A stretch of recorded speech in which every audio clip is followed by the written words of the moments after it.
গত 19 তারিখে কোম্পানি একটা প্রতিবাদ সংবাদ প্রচার করেছে, সেখানে সম্পূর্ণ মিথ্যা বানোয়াট। এক নাম্বার হচ্ছে তারা বলছে এসালাম গ্রুপের সাথে সব কোম্পানির কোনো সম্পৃক্ততা নাই। আমি বলতে চাই এসালাম কোনো কোম্পানিতে সম্পৃক্ত থাকতো না, কিন্তু তাদের মদতপুষ্ট কিছু লোকজন বাসায় এই কোম্পানি চালাচ্ছে। তাদের ভিতর থেকে একই পরিবারের 4 জন কর্মকর্তা ডাইরেক্টর হয়েছে। অবৈধ ডিরেক্টর, আমি স্পষ্টভাবে নাম উল্লেখ করে বলতে চাই সেই 4 জন ডাইরেক্টর একই পরিবারের প্রতি মাসে প্রতিদিন টাকা লুটপাট করে নিয়ে যাচ্ছে। সেই ডাইরেক্টর ইউনিয়ন ব্যাংকের এমডি।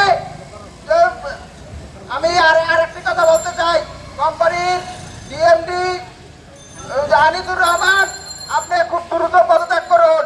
আমরা অতি শীঘ্রই একটা প্রোগ্রাম দিতে চাচ্ছি যাতে আপনারা প্রতিদিন আর অফিস না করতে পারেন। আর সিনিয়ররা আমাদের যারা আছেন তারা খুব দ্রুত একটা প্রোগ্রাম দিবেন। ধন্যবাদ সবাইকে।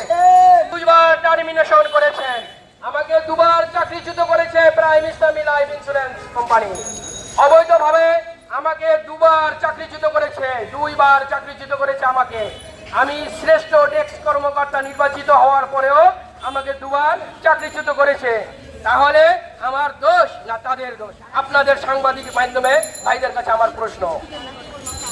ভয় পায় কারণ আমরা থাকলে অর্থ লুট করতে পারবে না, অর্থ লুট করতে পারবে না, বিল্ডিং বাড়ি গাড়ি করতে পারবে না। আছি, আমি 10 বছর এই কোম্পানিতে কাজ করেছি এবং এই কোম্পানিতে আসার আগের থেকে এই কোম্পানির সাথে আসলে অনেক বেশি পরিচিত এবং জানি।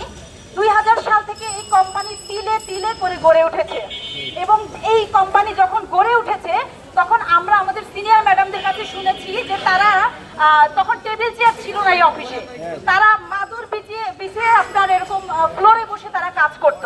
সেইভাবে তিলে তিলে এই কোম্পানি গড়ে উঠেছে।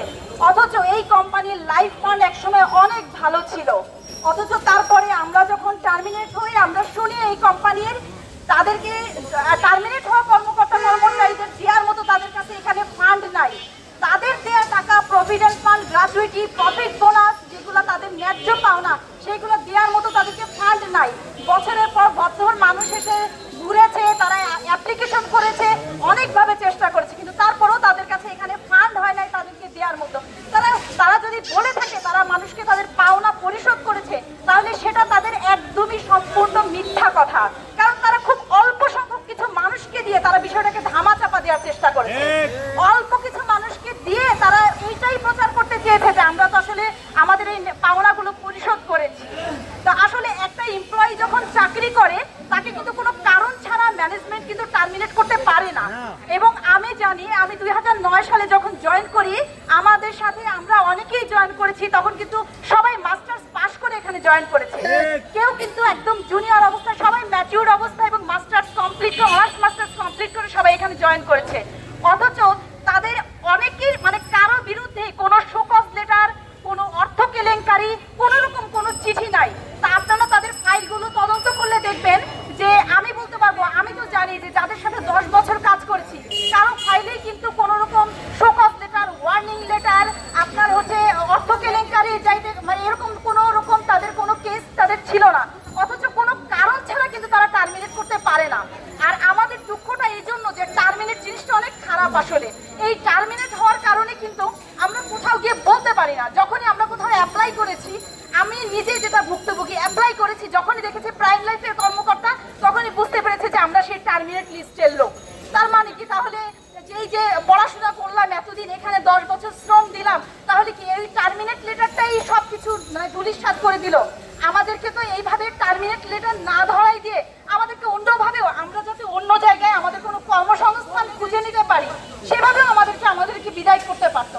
কিন্তু এই টার্মিনেট লেটারটা দিয়ে আমাদের অনেকেরই ফিউচারটাকে তারা একদম ধ্বংস করে দিয়েছে। কারণ এই টার্মিনেট লেটার নিয়ে কিন্তু আমরা কোনো অন্য অফিসে যেতে পারি না।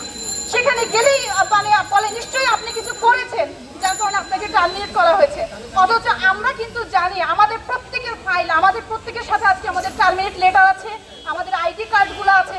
আপনারা আমাদের ফাইলগুলো যদি কখনো এটা যদি তদন্ত করা হয় দেখা যাবে যে আপনারা মনে হয় আপনারা 100টার মধ্যে আপনারা 1-2টা ফাইলও পাবেন না যেখানে কোনো রকমের একটা এমপ্লয়িকে টার্মিনেট করার মতো কোনো রিজন আছে।